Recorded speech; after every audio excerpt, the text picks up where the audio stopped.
Voilà, bonjour à chacun, soyez les bienvenus dans ces lieux.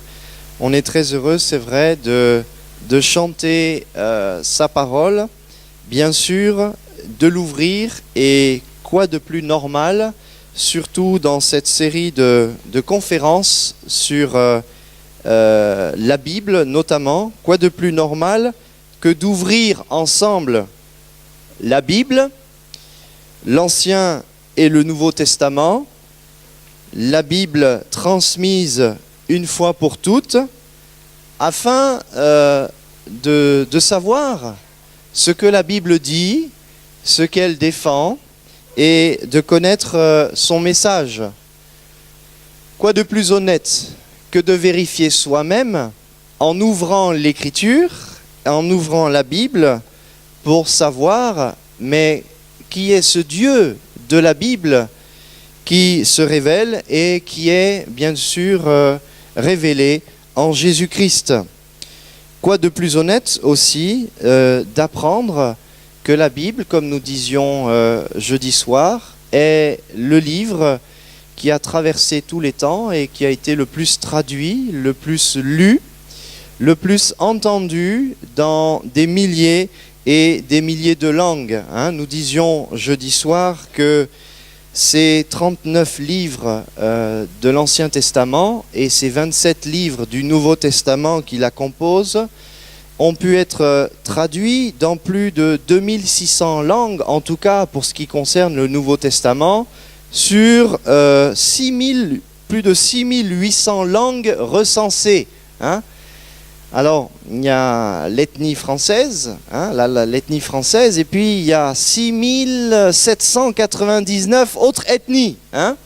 Et nous avons la grâce, nous, descendants des rois francs, de pouvoir lire dans le texte français, un français qui a bien sûr évolué.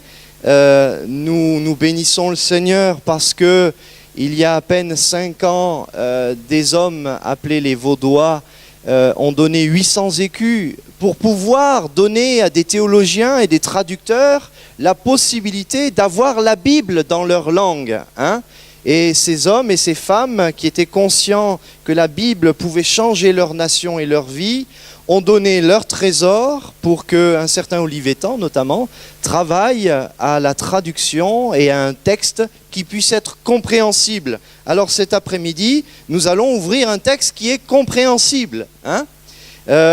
On aurait pu venir avec le texte hébraïque, commencer la lecture, prendre le texte grec, commencer la lecture, mais peut-être que la plupart d'entre nous, nous n'aurions rien compris et nous aurons peut-être dit, je ne sais pas si je reviendrai. Mais Dieu merci, Dieu a suscité des hommes pour traduire cette parole et a suscité aussi des prédicateurs pour que cette parole puisse être entendue. Aussi, la Bible n'est pas affaire juste privée, mais la Bible est aussi une question publique et une question d'urgence afin que la société connaisse la parole de Dieu. Alors, nous lisons quelques versets. Nous disions, il faut que la Bible parle, et elle parle. Et nous lisons dans l'évangile de Jean, au chapitre 5 et au verset 39. Jésus, ici, parle de cette parole de l'Ancien Testament au verset 39 du chapitre 5 de l'évangile de Jean. Et Jésus est en plein affrontement avec les scribes, c'est-à-dire ceux qui travaillaient sur l'écriture, l'Ancien Testament, le texte des Juifs. Et il dit au verset 39, vous sondez, vous étudiez, vous sondez les Écritures parce que vous pensez avoir en elles la vie éternelle. Ce sont elles, les Écritures, qui rendent témoignage de moi, et vous ne voulez pas venir à moi pour avoir la vie. Amen. Un autre verset aussi que l'on peut lire, c'est toujours dans le Nouveau Testament, c'est dans la première épître de Pierre, au chapitre 1 et au verset 23. 1 Pierre, chapitre 1, verset 23.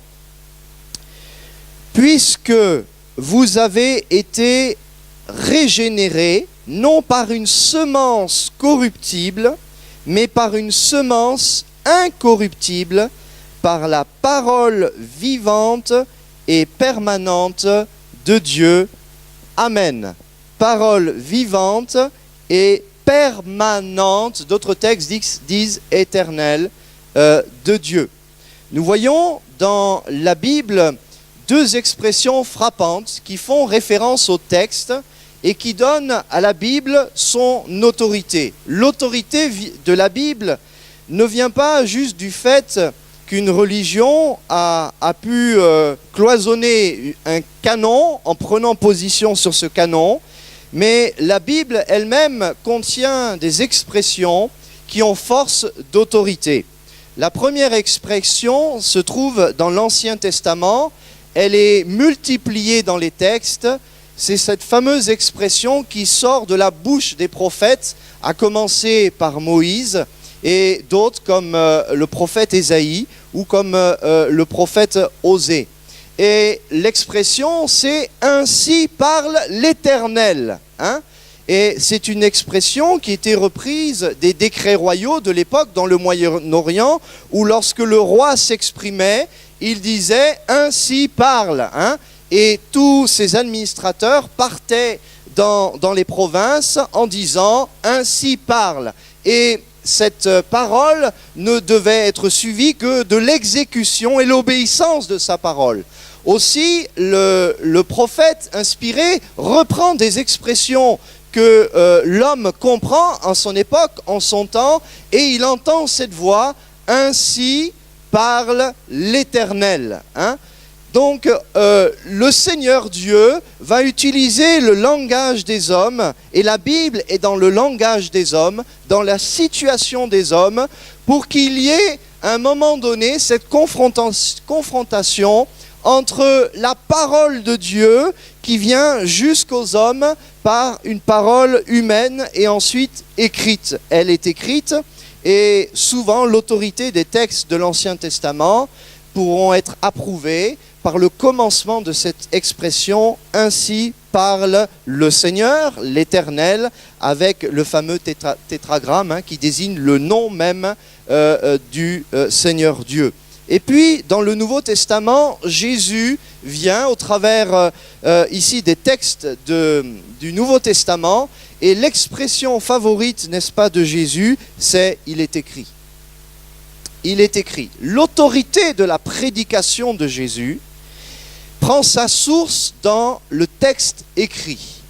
L'autorité de Jésus qui ressuscite les morts, qui arrête la tempête, qui donne aux malades la guérison, aux lépreux de recouvrir une peau saine, l'autorité, elle est prise par le Fils de Dieu dans l'Écriture, dans la parole de Dieu.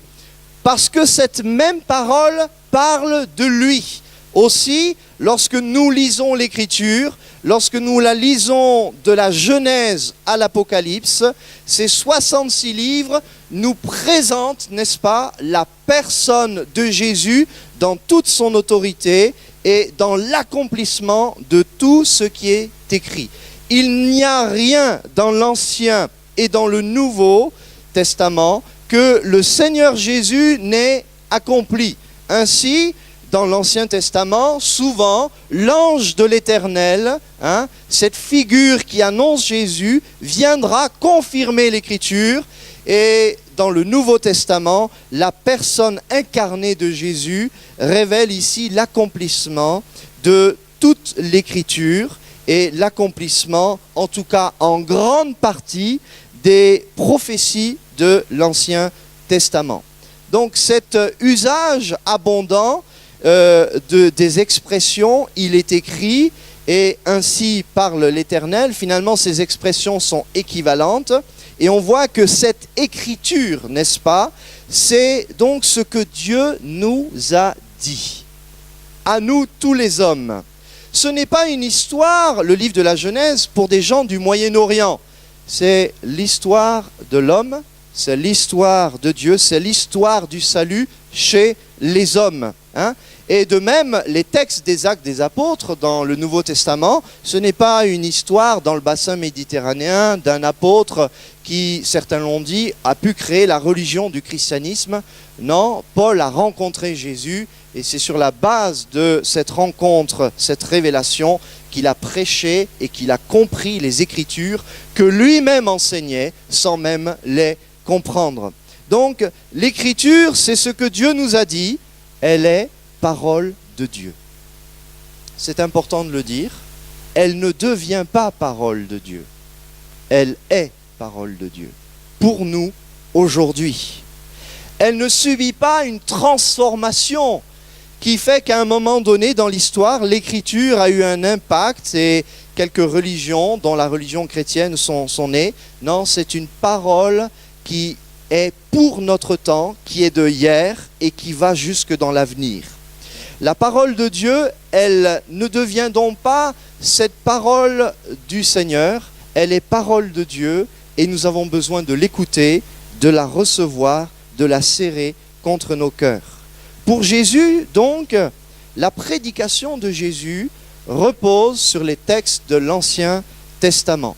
Mais il veut aller plus loin, il veut accomplir ces textes et par ses actes, par son incarnation, par sa naissance, par son ministère, c'est-à-dire le service qu'il a rempli au milieu du peuple juif, Israël, il a manifesté la présence de Dieu au point que beaucoup, en écoutant la prédication, l'enseignement de Jésus, ce rabbi qui enseignait l'Écriture, ils ont pu dire « Emmanuel, certainement, Dieu est au milieu de nous. Le Dieu de la Bible annoncée est là et il agit, il fait tout à merveille, il guérit les malades, il apporte la vie. Une seule parole de lui et tout est changé. » Un homme a pu dire « Seigneur, une seule parole de toi, une seule. » Et cet après-midi, une seule goutte de l'Écriture peut changer votre vie.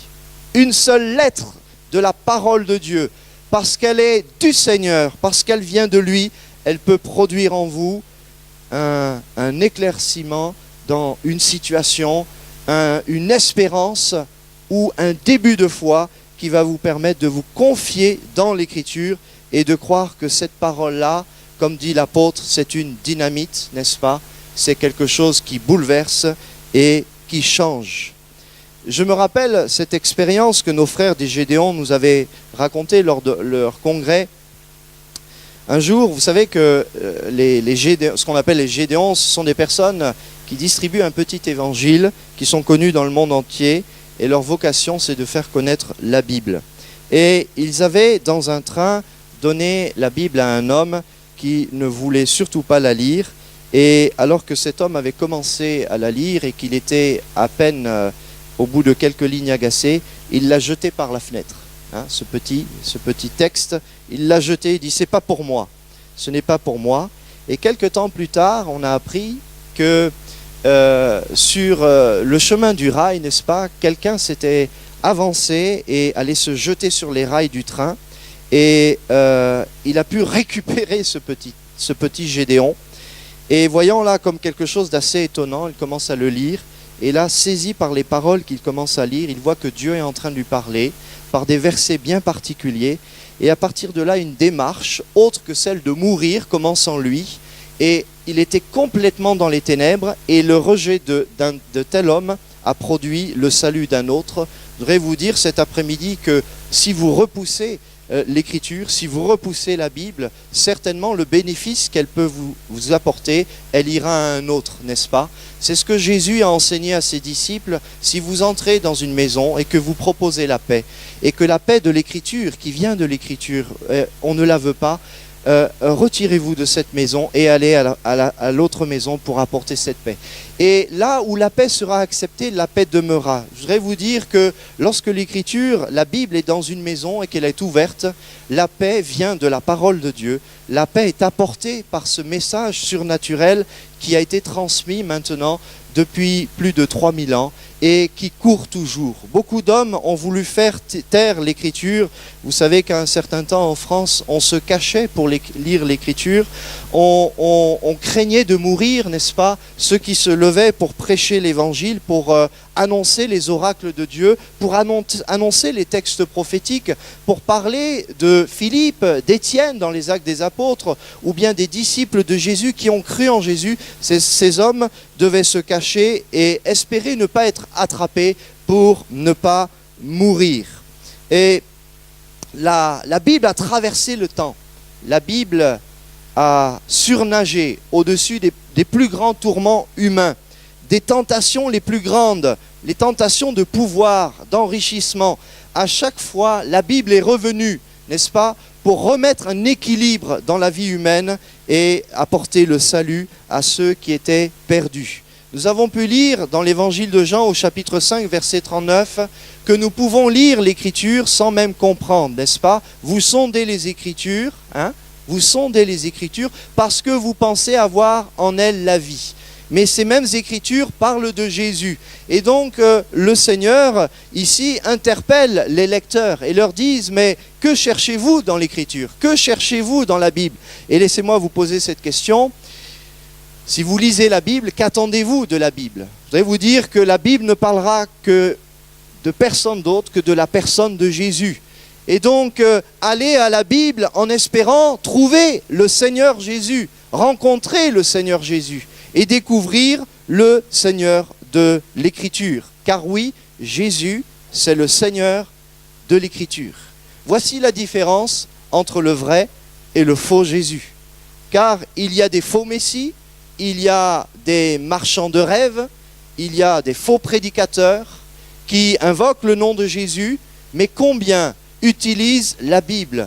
Et mes amis, ne nous laissons plus tromper, ne nous laissons pas tromper, mais quand nous entendons parler de Jésus, est-ce que réellement ce Jésus qui est annoncé, que j'entends, que j'écoute, c'est celui dont on me parle dans la Bible? Aussi, Dieu ne nous laisse pas beaucoup de place pour l'ignorance des Écritures. Quel changement quand nous commençons à avoir de la connaissance de l'Écriture. Vous allez dire, mais écoutez, moi je n'ai pas fait beaucoup d'études, et c'est vrai qu'aujourd'hui, dans le monde entier, nous sommes finalement que peu de gens à avoir pu faire des études. Si, c'est vrai que nous sommes en Occident, faire des études semble-t-il être chose normale, mais dans le monde entier, faire des études, c'est un luxe. Il y a des enfants qui naissent qui n'espéront jamais faire des études, même apprendre à lire, n'est-ce pas? Et pourtant, nous croyons que c'est le désir de Dieu. C'est le désir de Dieu que l'on puisse connaître Jésus-Christ, et en l'attendant, avant l'enlèvement de l'Église, avant que Jésus revienne pour juger le monde et prendre ceux qui ont cru en l'œuvre de la croix, la mort pour nos péchés et la vie de résurrection donnée en échange, nous puissions l'attendre en sondant les Écritures, en les connaissant, en cherchant à savoir la volonté de Dieu pour mon couple, pour ma famille, pour mes études, pour mes projets de travail, etc. La Bible nous parle d'un jeune homme qui s'appelait Timothée. Je vous invite à lire avec moi pour vous dire que Dieu veut que dès notre enfance, nous connaissions l'Écriture. Dès notre enfance. Un enfant peut comprendre la Bible. Un enfant peut comprendre la Bible. Car la Bible a été écrite pour les enfants. Alléluia. Car les histoires de la Bible sont aussi pour les enfants. La Bible appelle aussi les chrétiens les enfants de Dieu, n'est-ce pas? Mais aussi les enfants, les tout petits. 2 Timothée chapitre 3.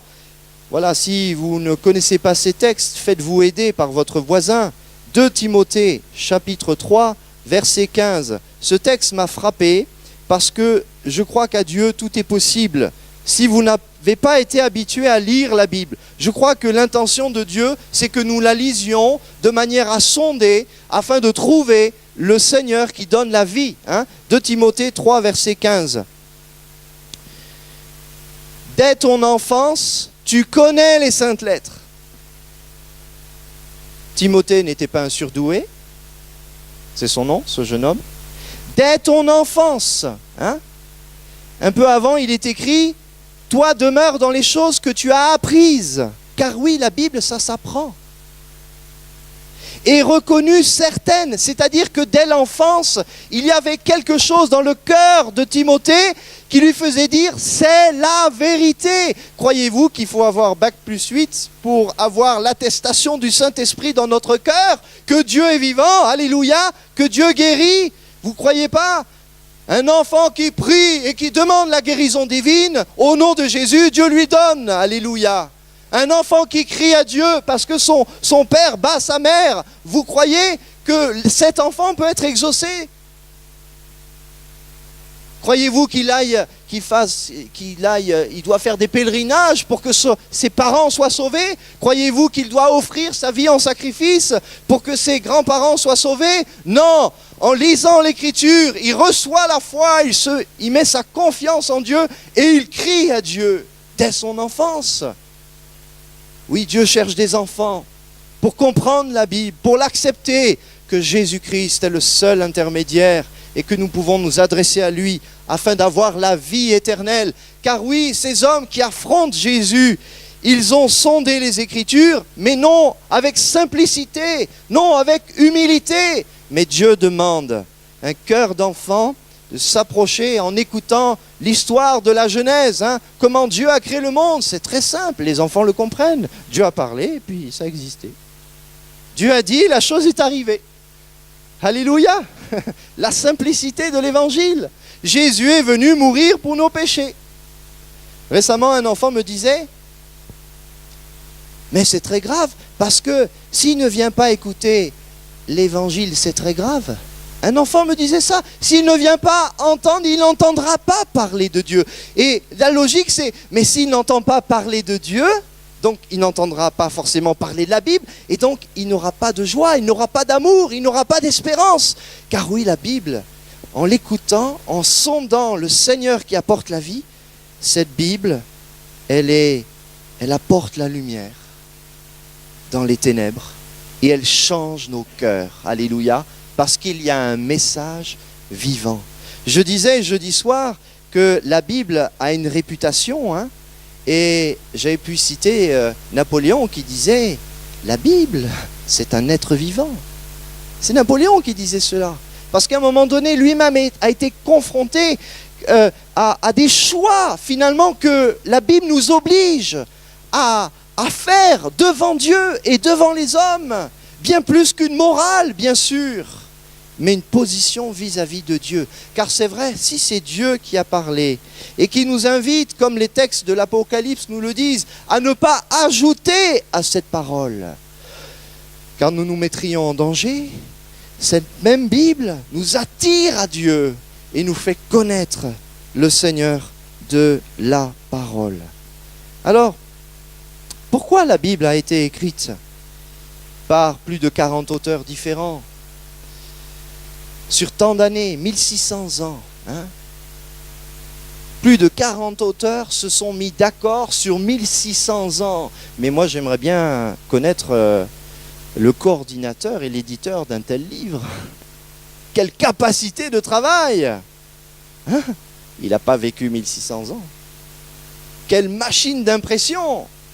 Des millions, des dizaines de millions chaque année diffusés. Mais quel lobby puissant, n'est-ce pas, au niveau de l'impression. Des bibliothèques qui ne peuvent contenir tout ce que Dieu a fait au travers de Jésus-Christ et qui va se limiter, mais suffisamment, dans le texte biblique dans lequel nous trouvons tout ce qui est nécessaire pour vivre sagement et pour attendre la vie éternelle avec Dieu, parce que nous mettons notre confiance au Seigneur Jésus. Pourquoi la Bible a été écrite? Jésus l'a dit, la Bible n'est ni un code secret, ni une découverte de spécialistes. La Bible, c'est ce qui est écrit. Jésus l'a dit dans Jean chapitre 20, verset 31. Ceci est écrit afin que vous croyiez que Jésus est le Christ, le Fils de Dieu, et qu'en croyant, vous ayez la vie en son nom. Voilà. Pas de code secret, pas d'imaginaire. La Bible a été écrite pour nous amener au salut, nous pécheurs de la terre, nous dont le ciel était fermé, nous dont l'intelligence était fermée, Dieu, ne tenant pas compte du temps de notre ignorance, nous a fait grâce en nous révélant Jésus-Christ, le Seigneur de la Bible. Vous savez, comme tous les petits Français, j'ai grandi, on m'a baptisé et on m'a dit maintenant tu fais ce que tu veux. Tu as fait ta communion, tu fais ton chemin, mais je ne savais pas qu'il y avait un texte biblique. Je ne savais pas que Jésus était mort pour mes péchés, que j'étais pécheur. Tout ce que je savais, c'est qu'il fallait bien se comporter. Mais avec le temps qui passait, les années qui passaient, j'arrivais pas à bien me comporter. J'arrivais pas à vivre une Bible que je ne connaissais pas, à vivre le texte de la parole, à vivre le Seigneur. Et donc, mes quêtes de Dieu étaient sabordées, complètement sabordées. Croyez-vous que Dieu aime que l'homme se perde? Croyez-vous que Dieu donne plusieurs Bibles, comme certains ont dit, au point de dire qu'elle est falsifiée? Regardez, il y a 10 Bibles différentes, c'est qu'elle est falsifiée. Tel texte dit ça, tel texte dit ça. Alors que eux-mêmes, ceux qui disent cela, ils ont pioché dans la Bible pour fabriquer leurs livres. Et tout type de sectes, comme celle des Mormons, comme celle des Jéhovah, qui ont pris le texte de Dieu et l'ont falsifié. C'est péché. C'est péché contre Dieu que de prendre le texte et d'ajouter ou d'enlever. Je crois que Dieu nous invite à nous aussi. Ce n'est pas la solution de dire « mais moi, tous les textes sacrés », parce que c'est beaucoup la position de pas mal de nos contemporains, nous ne voulons plus de textes sacrés. Hein? Maintenant, le texte sacré, c'est ce qui est écrit dans mon cœur, c'est ce que mon cœur me dit. C'est la loi qui est en moi. Et on se fixe comme une loi, or que Dieu nous a donné une loi d'amour en Jésus-Christ, afin que nous soyons sauvés. Ce qui est écrit, justement, c'est pour que nous croyions que Jésus est le Christ, le sauveur des hommes. Alors, nous avons pu aussi lire ce texte dans 1 Pierre, et on a pu comprendre, premièrement, aussi pourquoi la Bible a survécu. Car elle est le livre le plus combattu sur la terre, et elle le demeurera jusqu'à la fin. La Bible a survécu parce que le prophète Jérémie, au chapitre 1, verset 12, nous dit que Dieu veille sur sa parole afin qu'elle s'accomplisse. C'est pour ça que la Bible, l'écriture, ne peut pas passer, ne peut pas être dépassée, ne peut pas être démodée. La Bible est toujours d'actualité, parce que la Bible parle des problèmes de l'homme. Alléluia. Oui, des problèmes de l'homme. Parlons-en des problèmes de l'homme. Le père de la foi, Abraham, avait une femme stérile. Quel problème, n'est-ce pas? Abraham a dû déménager, c'était un déraciné. Il n'était pas dans sa nation. Abraham, devant Pharaon, il a menti, parce qu'il avait peur. Il avait peur et il a dit, tiens, cette femme, c'est pas ma femme, c'est ma sœur. Et là, le châtiment est tombé sur Pharaon et ceux qui l'entouraient. La menace. Et puis finalement, au bout de tant d'années, il a réussi à faire son trou, Abraham. C'est-à-dire, il a eu un fils. Mais ce n'était pas le fils de la promesse. Ce n'était pas le fils que Dieu lui avait promis. Ismaël. Et Ismaël, encore aujourd'hui, nous le voyons. Toujours les mêmes conséquences. Parce qu'il n'a pas voulu écouter Dieu. Et finalement, Dieu lui a fait grâce et lui a donné Isaac. Et nous voyons qu'Isaac, les problèmes ont toujours continué. Parce que Isaac, il a eu 2 fils, mais il en préférait un. Et sa femme en préférait un autre. Et ce couple qui avait bien commencé, la Bible nous parle des problèmes. Qu'il y a eu division dans la famille. Division au point que la même mère a perdu ses 2 fils. Un est parti et l'autre a dû partir. Ils n'ont même pas eu le temps de se réjouir parce que les 2 se seraient mariés avec quelqu'un qu'ils aimaient. L'un en plus s'était marié avec des filles qui ne s'entendaient pas avec leur belle-mère. Des filles qui apportaient des problèmes dans les foyers. Vous voyez, c'est ça la Bible. C'est les problèmes des hommes. Et dans ces problèmes, la grâce de Dieu circule. La venue de Jésus se fait entendre. Celui qui répare les brèches, celui qui répare les familles, le Dieu de la Bible, Oui, Dieu ne veut pas une Bible dans votre foyer. Dans votre foyer, il veut Jésus-Christ dans votre foyer, dans votre maison. Alléluia. Et quand Jésus vient dans une famille, dans un couple, alors là, il y a réconciliation, il y a guérison. Alléluia. Oui, tant de foyers auraient eu besoin de la visite de la Bible ouverte avec un prédicateur, mais surtout avec Jésus. La présence de Jésus. Et alors quand Jésus passe et qu'il agit, à un moment donné, on a envie de le retenir. Et comment retenir le Seigneur chez nous? Mais en ayant une Bible. As-tu une Bible dans ta maison? Victor Hugo a pu dire, une maison dans chaque Bible. Il est quelle heure? Vous m'avez compris, c'est formidable, vous comprenez alors que je dis l'inverse de ce que je veux dire. Vous êtes formidable. On comprend les choses simples. Si la Bible est chez nous, si elle est ouverte, elle produit quelque chose. Oh, on n'aurait qu'une petite bougie pour nous éclairer, on n'aurait pas grand-chose, mais on aurait la Bible. La Bible ouverte, la Bible qui produit du fruit, la Bible qui est écoutée. La Bible qui illumine notre cœur, qui apporte réconciliation, réconfort. Oui, l'apôtre a pu dire la consolation que nous donnent les Écritures. La consolation. Tu veux de la consolation? Tu as besoin de consolation? Alors laisse maintenant, on va prier ensemble, que le Seigneur de l'Écriture puisse venir en ces moments, bénir parce que tu crois en l'Écriture. Tu crois en la parole. Oui, ces choses ont été écrites afin que tu crois qu'il est le Christ, qu'il est le Sauveur. Il est mort sur la croix parce que c'était écrit. Il a été rejeté parce que c'était écrit. On lui a craché dessus parce que c'était écrit. On lui a arraché les poils de la barbe parce que c'était écrit. On l'a brisé parce que c'était écrit. Mais tout ce qui devait arriver, ça devait arriver à toi. Mais le Seigneur ne veut pas. Le Seigneur veut te sauver.